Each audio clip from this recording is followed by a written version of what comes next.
À force de me perdre sur les réseaux, je suis souvent frappé par les compétences impressionnantes que je découvre chez d'autres personnes, et je suis sûr de ne pas être le seul, que ce soit sportif, dans les jeux ou encore d'autres disciplines, il y en a vraiment pour tout le monde. Mais personnellement, ce qui m'a particulièrement marqué, c'est tout ce qui touche à la mémorisation et l'apprentissage. Par exemple, ce type capable de retenir 50 objets en quelques minutes alors que moi j'ai déjà oublié les 3 dernières vidéos que je venais de swipe. Ou encore simplement ce singe meilleur que n'importe quel humain pour mémoriser la position de 9 chiffres en un temps record. Alors peut-être qu'après avoir vu tout ça, vous pensez que toutes ces compétences sont innées et autant laisser tomber. Sauf que non, il existe bien des méthodes pour retenir 5, 10, 100 fois plus d'informations, et je n'exagère pas. D'ailleurs, si je fais cette vidéo, c'est pour vous montrer comment. D'abord, il est important de comprendre comment notre mémoire fonctionne et pourquoi on oublie.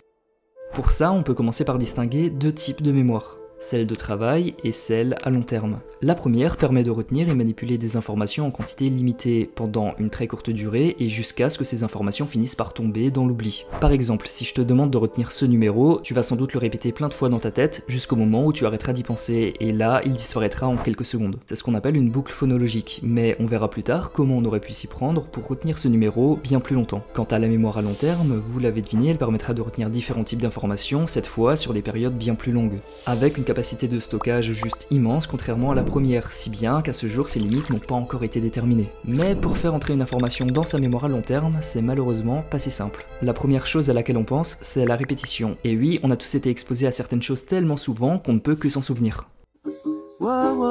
Mais en fait, répéter passivement une information pour la retenir ne suffit pas. Vous avez peut-être vous aussi déjà lu et relu pendant des heures un cours juste la veille de l'examen, et ça marche plus ou moins, mais une fois l'examen passé, tout ce qu'on a appris disparaît à une vitesse folle. Et ça, c'est parce que vous n'avez pas suivi le principe de la courbe de l'oubli d'Hermann Ebbinghaus. C'est ce type qui a remarqué que la plus grande partie de l'oubli se produit très rapidement après l'apprentissage. Quelques heures ou jours suffisent au début si on ne revoit pas l'information. Mais évidemment, il est possible de tirer parti de cette courbe de l'oubli, justement en répartissant notre apprentissage dans le temps à des intervalles précises. Le but est en fait de réactiver l'information en la revoyant ou bien idéalement de façon active, c'est-à-dire en faisant l'effort mental de se remémorer l'information de nous-mêmes. Tout ça doit être fait à des intervalles croissants, ça vous demandera donc de moins en moins de travail. Enfin bon, c'est bien beau, mais réviser régulièrement, c'est ce que vos profs vous ont répété toute votre vie. Alors que moi, si je fais cette vidéo, c'est pour vous montrer un autre chemin, bien plus rapide pour faire entrer une information dans votre mémoire à long terme. Et ce chemin, c'est l'émotion. Parce qu'une information qui vous marque vraiment émotionnellement, vous allez forcément beaucoup mieux la retenir. Pareil pour une information que vous comprenez, elle reste mieux en mémoire. Le problème avec tout ça, c'est qu'apprendre un cours ou un numéro, c'est souvent pas très palpitant émotionnellement.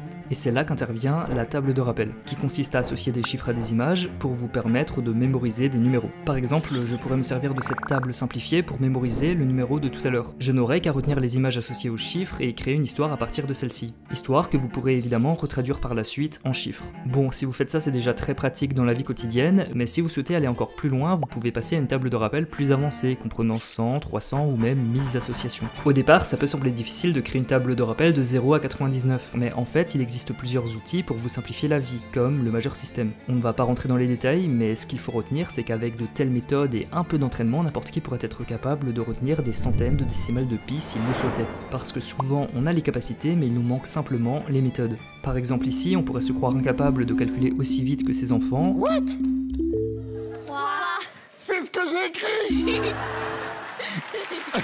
Pourtant, on pourrait tous y arriver assez simplement en connaissant la méthode qu'ils utilisent. Au passage, ça s'appelle la méthode Abacus, mais aujourd'hui on va simplement rester concentré sur la mémorisation. Et une autre chose dont je suis obligé de vous parler dans ce thème, ce sont les palais mentaux, servant principalement à mémoriser de longues listes d'éléments. Pour cela, il faut d'abord concevoir son palais, idéalement en choisissant un lieu que l'on connaît bien. Ça pourrait être votre maison, une rue qui vous est familière, ou encore une map d'un jeu que vous connaissez par cœur après y avoir passé un peu trop de temps. The idea behind the memory palace is to create this imagined edifice in your mind's eye and populate it with images of the things that you want to remember. The crazier, weirder, more bizarre, funnier, raunchier, stinkier the image is, the more unforgettable it's likely to be. Bon, désormais on sait comment retenir facilement beaucoup d'informations et ne pas les oublier, mais à moins d'être atteint d'une particularité rare, notre mémoire ne sera jamais infaillible. Donc le mieux dans certains cas, c'est de profiter des avancées de notre ère, et de créer ce que certains appellent votre second cerveau. Un endroit où vous rassemblerez toutes vos notes, vos pensées, les choses qui vous sont importantes, afin de pouvoir les retrouver et vous les remémorer simplement et rapidement. Pour cela, il existe déjà plein d'applications, dont les plus connues Notion, Obsidian ou encore Evernote, mais ça reste à vous de trouver celle qui vous correspond. Bref, je pense vous avoir dit l'essentiel et j'espère n'avoir rien oublié, sinon faites-le moi savoir en commentaire. J'espère en tout cas que ça vous sera utile et n'hésitez pas à vous abonner si vous ne voulez pas manquer les prochaines vidéos.